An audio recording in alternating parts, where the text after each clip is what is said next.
함께 만드는 언론 니네 연합동조화 여기는 국민TV 함께 만드는 언론 니네 연합동조화 여기는 국민TV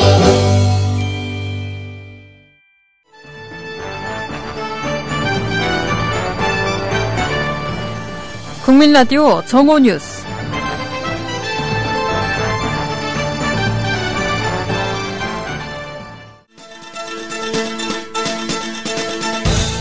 북한의 서부전선 포격 도발로 남북 간 군사적 긴장이 최고조에 달했습니다.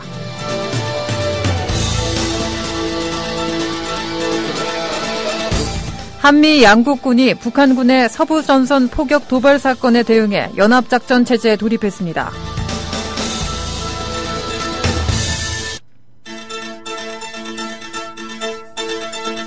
쏟아지는 악재로 한국 경제의 시름이 깊어지고 있습니다.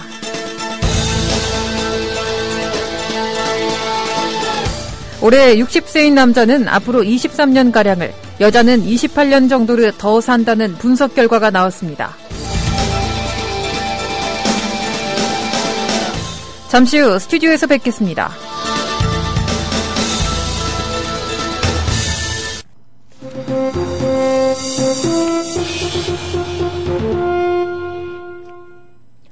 여러분 안녕하십니까? 국민라디오 12시 정오 뉴스입니다.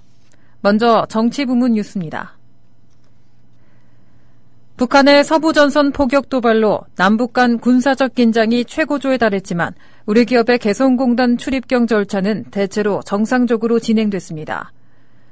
통일부 당국자는 북측은 통상 오전 8시 40분에서 50분께 출입경 동의서를 보내오는데 오늘은 오히려 좀 더 일찍 동의서를 받았다면서 신청한 인원 전원에 대해 승인이 났고 예정대로 오전 9시부터 첫 출경이 진행되고 있다고 밝혔습니다. 경의선 남북 출입사무소를 통한 출입경은 당일 아침 북한에서 출입경 인원과 차량에 대해 군사분계선을 넘어도 좋다는 동의서를 보내야 진행됩니다. 한미 양국군이 북한군의 서부전선 포격 도발 사건에 대응해 연합작전 체제를 가동한 것으로 확인됐습니다. 군 관계자는 어제 북한군의 포격 도발 이후 한미 공동국 지도자 개발 계획을 가동 중이라고 밝혔습니다. 한미 양국이 2013년 서명한 공동국 지도 개발 계획은 북한의 군사적 도발을 가정해 우리 군의 미군 전력이 가세에 초기에 제압하는 작전 개념입니다. 군 관계자는 최윤희 합참의장과 커티스 스케포로티 한미연합사령관이 북한군의 포격 도발 이후 실시간 상황을 공유하며 협의하고 있다고 말했습니다. 박근혜 대통령은 북한의 서부전선 포격 도발 사건과 관련해 당초 예정했던 지방 방문을 취소하고 북한의 의도와 동향을 면밀히 점검하면서 향후 대응책을 논의할 것으로 알려졌습니다. 민경욱 대변인은 오전 브리핑을 통해 당초 예정된 오늘 일정은 취소됐고 지금까지 대통령의 오늘 공식 일정은 없다며 청와대는 차분하고 냉정하게 북한의 상황을 예의주시하고 있으며 북한이 도발해온 상황에서 강력하게 응징하겠다는 것이 우리의 입장이라고 밝혔습니다. 민 대변인은 또 지방 일정 취소 배경과 관련해 이번 사태를 가볍게 보지 않는다는 결의로 이해해달라며 북한의 도발에는 단호히 대처하고 국민을 안심시키기 위한 조치라고 설명했습니다. 박근혜 대통령이 오는 25일로 임기 반환점을 맞는 가운데 그동안의 국정 수행에 대한 여야의 평가가 엇갈리고 있습니다. 새누리당은 세계적인 경제 외기 속에서도 박 대통령이 신성장 동력 창출을 위해 경제혁신 3개년 계획을 세우고 4대 구조개혁을 추진하고 있는데 방점을 두고 경제, 외교, 문화 분야 등 전반적으로 긍정적인 평가를 내렸습니다. 반면 새정치민주연합은 경제위기 대처 능력 인사 문제 등 분야를 막론하고 지켜진 공약이나 이뤄놓은 성과가 없다며 낙제점에 가까운 점수를 매겼습니다.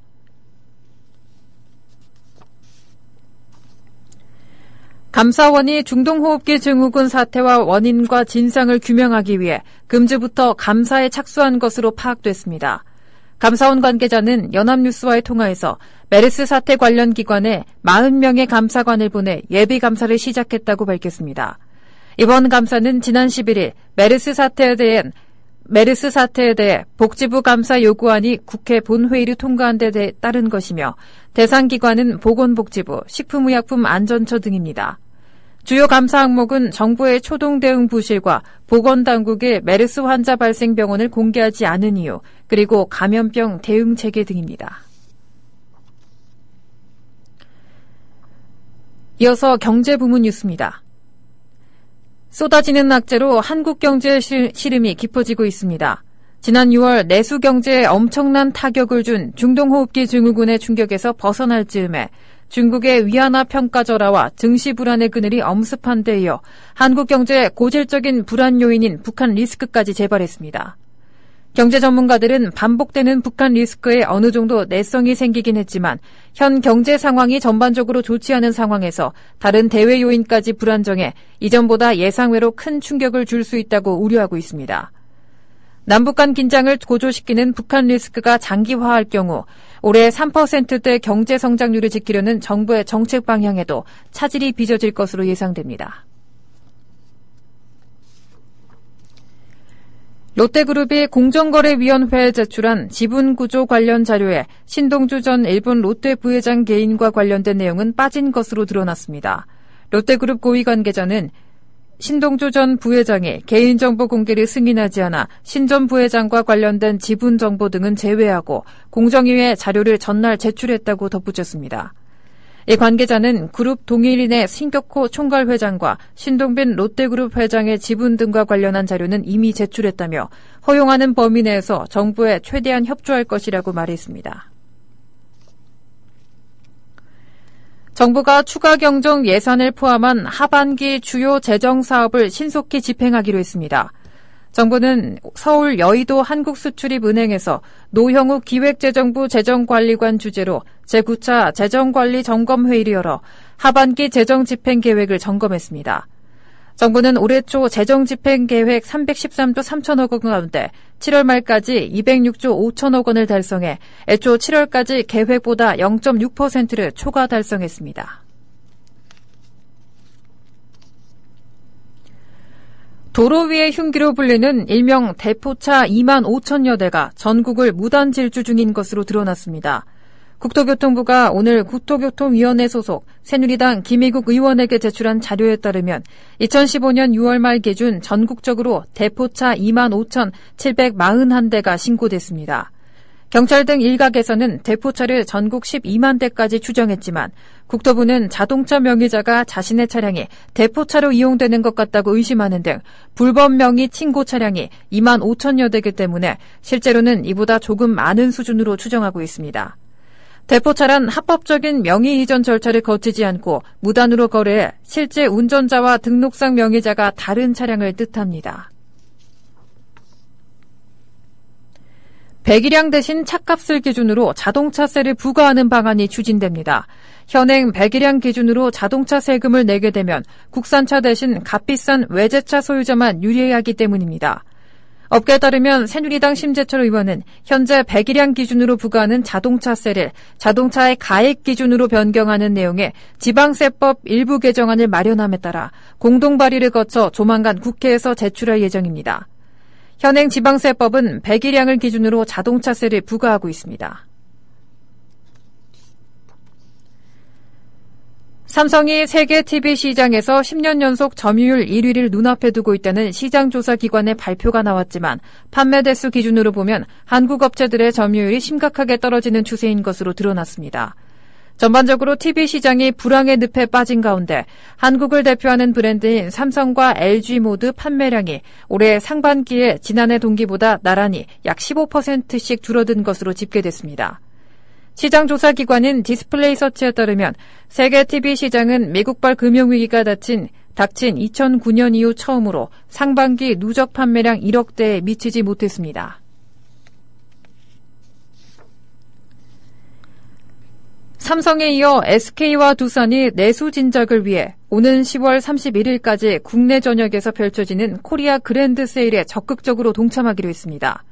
최근 출소 후 정부 정책 부응에 총대를 맨 최태원 SK 회장과 대한상공회의소 회장인 박용만 두산 회장의 강력한 경제 살리기 의지가 반영돼 보입니다. 코리아 그랜드 세일은 정부가 위축된 관광 수요와 내수 활성화를 위해 외국인 관광객들을 대상으로 기획한 행사입니다.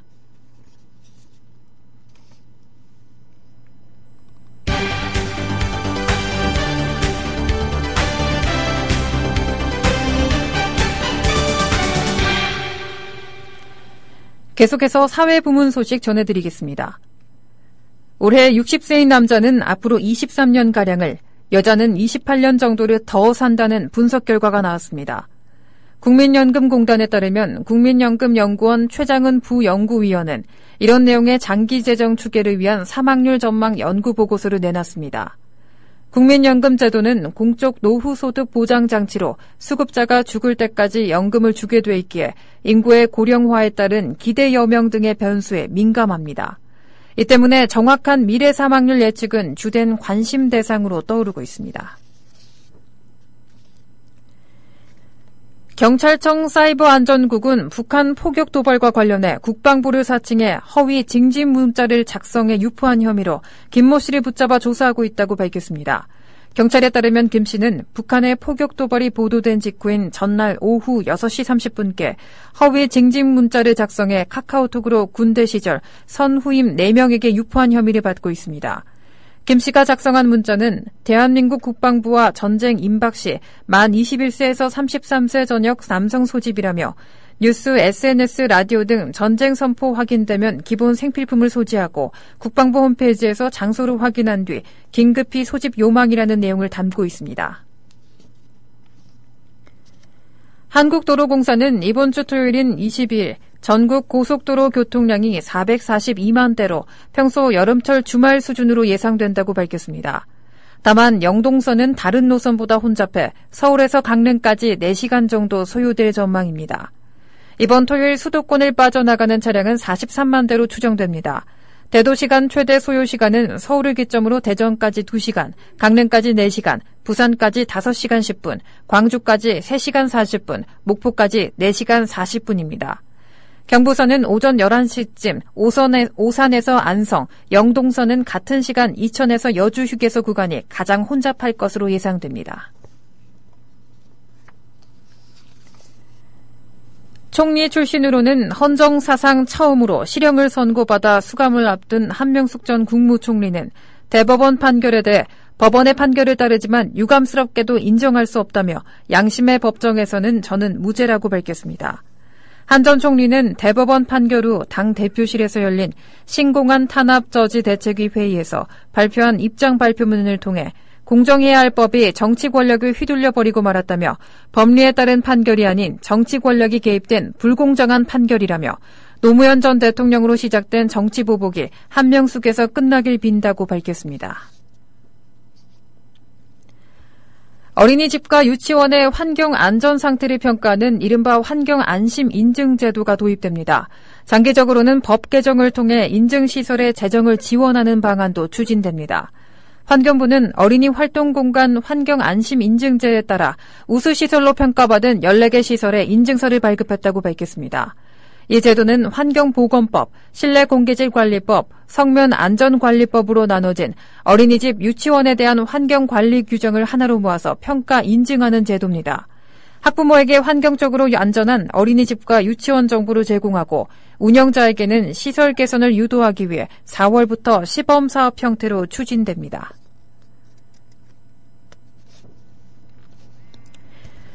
서울 일본대사관 앞에서 분신한 최현열 씨가 오전 6시께 사망했다고 한림대 한강성심병원이 밝혔습니다.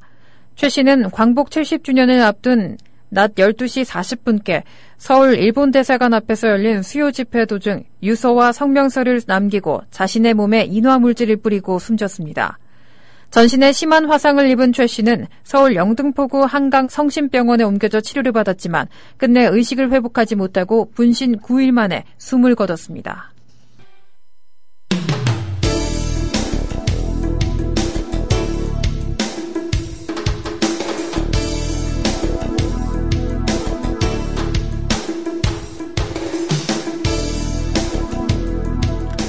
계속해서 스포츠 뉴스입니다. 수락한 골프 황제 타이거 우즈가 미국 프로골퍼 투어 윈덤 챔피언십 첫날 모처럼 환하게 웃었습니다. 우즈는 21일 미국 노스캐롤라이주 그린즈버러 세지필드 컨트리클럽에서 열린 대회 1라운드에서 버디 7개를 보기 1개를 묶어 6언더파 64타를 쳤습니다. 최근 메이저 세계대회 연속 컷 탈락 등 부진한 성적을 낸 우즈는 2013년 브리지스톤 인비테이셔널 2라운드에서 61타를 친 이후 가장 낮은 스코어를 적어냈습니다. 다음 주 개막하는 플레이오프에 진출하기 위해서는 페덱스컵 랭킹을 현재 187위에서 125위 안으로 끌어올려야 하는 우즈로서는 일단 희망적인 1라운드라는 평가입니다.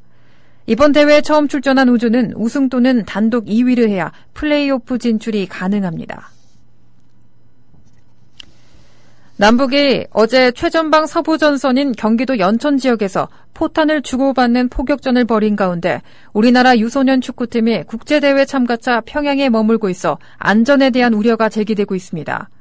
남북화합을 기치로 내걸고 남북체육교류협회와 평양국제축구학교가 공동 주최하는 2015 제2회 국제유소년 15세 이하 축구대회가 오늘부터 나흘간 평양 능라도 5일 경기장에서 열리지만 오히려 남북 군사적 긴장 상태가 최고조에 이르는 상황이 벌어진 것입니다. 이번 대회에서는 우리나라의 경기도와 강원도 선발팀, 그리고 북한 4.25 체육단과 평양국제축구학교, 중국 윈난성 쿤밍팀, 우즈베키스탄 분요드코르, 크로아티아와 브라질 등 8개 팀이 출전합니다. 평양에 머물고 있는 경기도와 강원도 선발팀 유소년들과 대회 관계자들은 남북 간 포탄이 오간 어제까지 이런 남북 대치 상황을 전혀 파악하지 못한 것으로 드러났습니다. 손 세이셔널, 손흥민과 기성용 등 해외파가 유럽 축구 시즌 초반 부진을 털고 골 사냥에 나섭니다. 레버쿠젠은 20일 오후 10시 30분 독일 하노버의 아레나에서 열리는 하노버 96과 리그 2라운드 경기에 나섭니다. 지난 시즌 차범근 전 수원 삼성 감독의 독일 내 한국인 한 시즌 최다골 기록에 도전하기로 했던 손흥민은 올 시즌 초반 다소 기대에 못 미치는 활약을 보이고 있습니다. 손흥민은 그러나 지난해 11월 하노버 원정전에서 1개월 만에 골맛을 맛보며 리그 5호, 시즌 11호의 골을 기록했던 짜릿한 기억을 재현하겠다는 각오로 임하고 있습니다. 국제축구연맹 차기 회장 선거에 출마한 정몽준 대한축구협회 명예회장이 동남아시아 지역 표심 공략에 적극적으로 나서고 있습니다. 정 명예회장은 아세안 축구연맹 총회 후 열리는 시상식에 참석하기 위해 오후 인천공항을 통해 미얀마로 출국합니다. 호주, 인도네시아, 필리핀을 비롯해 2018 러시아 월드컵 아시아 지역 2차 예선에서 한국과 같은 조에 속한 라오스와 미얀마 등 12개국이 회원으로 돼 있는 곳으로 방문합니다. 미셸 플라티니 유럽축구연맹 회장이 유럽의 지지를 확보한 상황을 고려해 비유럽 세력 결집을 앞두고 있는 상황에서 정 명예회장은 앞으로 유럽은 물론 아시아, 아프리카, 남미 등을 돌며 선거운동을 이어갈 계획이라고 밝혔습니다.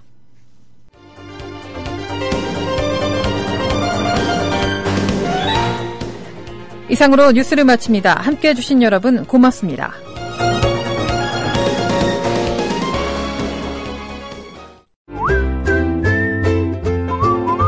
국민라디오 팟캐스트 응원하는 가장 쉬운 방법 아시나요? 다운로드하기, 별점 주기, 댓글 달기, 구독하기. 국민라디오 팟캐스트 널리 알리는 가장 쉬운 방법 다운로드하기, 별점 주기, 댓글 달기, 구독하기. 기억하세요. 다운로드하기, 별점 주기, 댓글 달기, 구독하기.